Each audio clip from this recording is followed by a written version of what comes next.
In our last conversation with Mpho, we discussed the importance of having a growth mindset and how we as leaders should navigate our own mindset and attitude, most especially when we are faced with adversity. Today, we take a walk with Mpho as he shares his belief about the importance of leaders focusing on continued and consistent personal learning and development. Mpho, you just spoke about the importance of how, as senior leaders in an organization, we need to have that focus on learning and being agile and growing and adapting and developing in ourselves. How or what message do you have for those senior leaders and executives who present themselves as, I've arrived, I've achieved my level of success, I'm in a senior executive role, that C-suite role in an organization, so I don't need to learn and I don't need to be focusing on my development. What is your message to those individuals? Because there's a group of young leaders that are looking towards them to set that example, and yet they very often present themselves as, I don't need to. It's not part of who I am. It's not part of this next stage in my career. I think you very quickly find yourself inevitably learning. You will start off thinking that I don't need to, but the people who look to you for leadership will ask you difficult questions, will ask you, and one of the most important skills in the times that we live in that leaders need to be able to learn to exercise is to be able to say, I don't know. Okay. Because when you say, I don't know, you do exactly what today's leadership requires, that you then draw from people in the room to say, well, I know something, the other one says, I know something.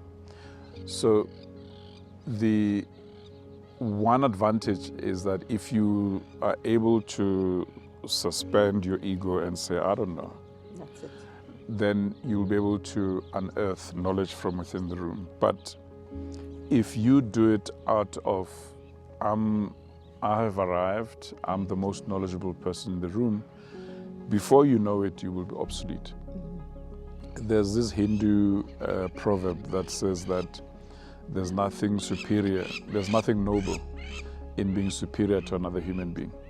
True nobility is about being superior to your previous self. So what leaders need to recognize is that as you walk into your office or into your virtual room on Teams every morning, what you knew prior to walking in there, most of it is obsolete. Some of it will stand you in good stead because after all you're dealing with human beings, and so your 30 years, 40 years experience will give you, it only gives you a reference point. And the reference point of 30 years, 40 years of experience is to decipher what you're listening to in the room and to codify it in a certain way. But prior knowledge doesn't necessarily give you the requisite know-how to lead forward. And so that's why you need to therefore constantly refresh. Attend that webinar, attend those roundtable invitations, attend that annual summit in something. I mean, CEOs of large organizations and chairs have an annual, let's call it business school that they go to called Davos. So you go to Davos in January, beginning of the year, you meet key thought leaders from all over the world. They talk about what they see lying ahead in the year. They talk about the macroeconomic risks, the global risk, the geopolitical risks. They talk about the state of the world and what challenges the state of inflation, global inflation, markets, supply chains. They talk about everything. So this then allows you as a leader, as you come back to work, to then engage your executive team, your board around your annual plans.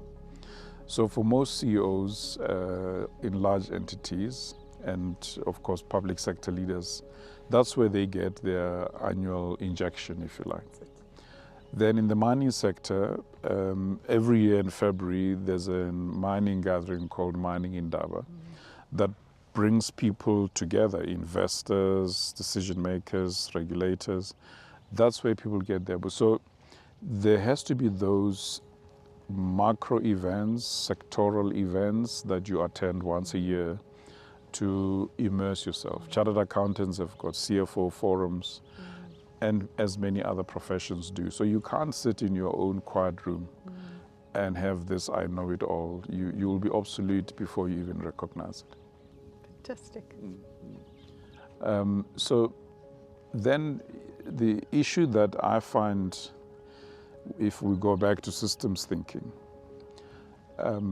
my view is that, you know, in the 90s, we got given this idea of building learning organizations. Learning organizations are more critical now than ever before. Rapid changes in technology.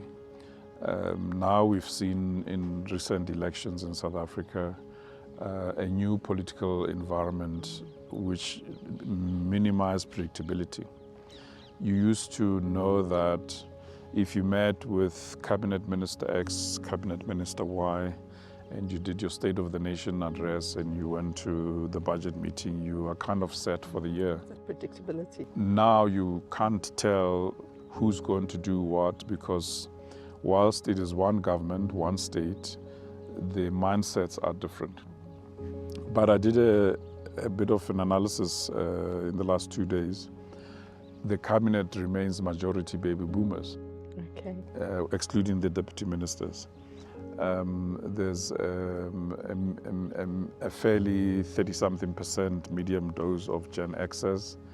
There's a refreshingly new dose of just under 10-12% of Gen Ys. The youngest cabinet minister is in her 30s, I think 34. And then 50+% remains baby boomers, which shows the opposite. Our society is majority youth. Yes. About 56% of South Africans are young people. Yet here we are, almost 56% of our cabinet, including our president, are baby boomers. And so that tells you an interesting story about whether, as a society, we enjoy being led by older generations, or whether we just naturally defer to older generations. I have not figured that one out, but what I do know is that since Nelson Mandela, being a political economy, we've been dominated by baby boomer leaders and baby boomer thinking.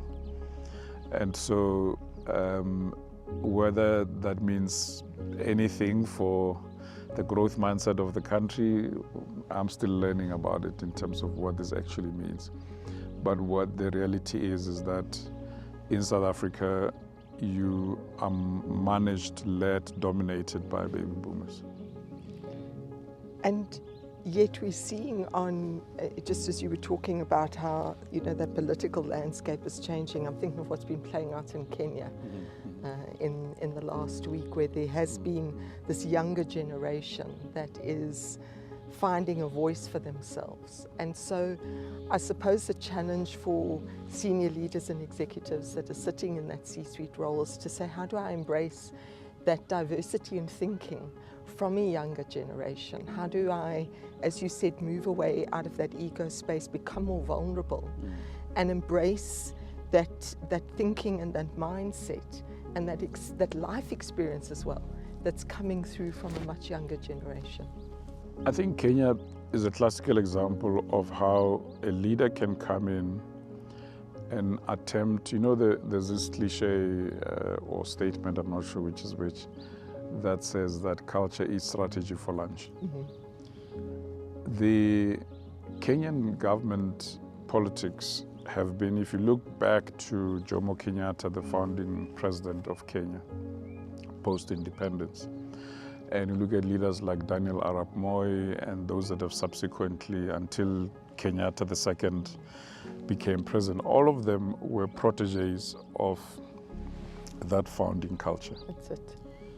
And I think President Ruto comes in as perhaps a bit of an outsider to that inner circle, trying to inject new thinking too quickly, too early in a society, where, as you've rightfully pointed out, he underestimated the strength.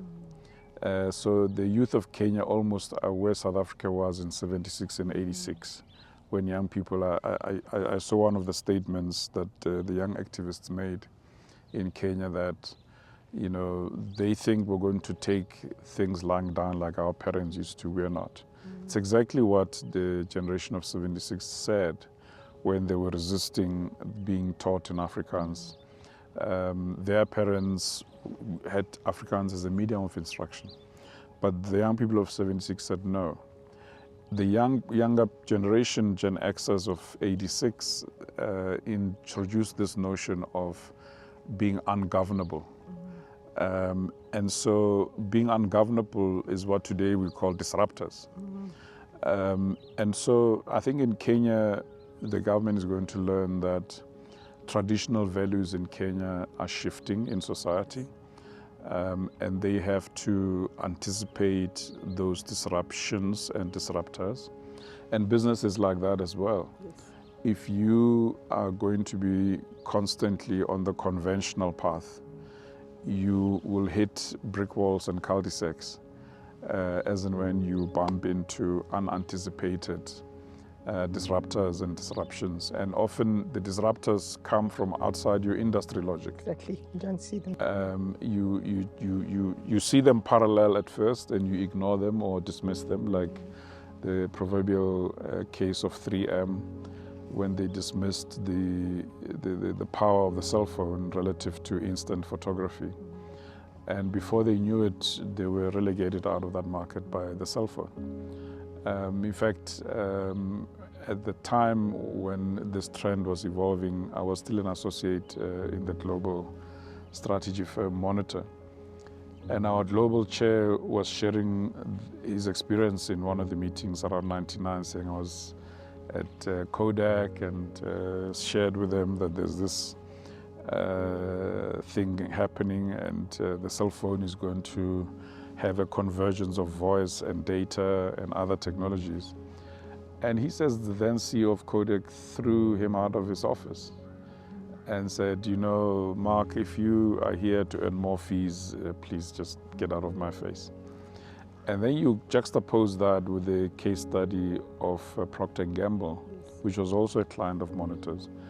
Procter & Gamble, because of competitor Unilever and the like, thrives on constantly checking trends and constantly riding the next wave. And the notion of things like Pampers and other brands learning and adapting. Pampers essentially had a philosophy of evolving with moms. So understand what moms are frustrated by with nappies, disposable nappies, and adapt and improve as you get feedback from focus groups and from consumer feedbacks. So feedback is again a very powerful thing that leaders must embrace in this environment. Fantastic. Thanks.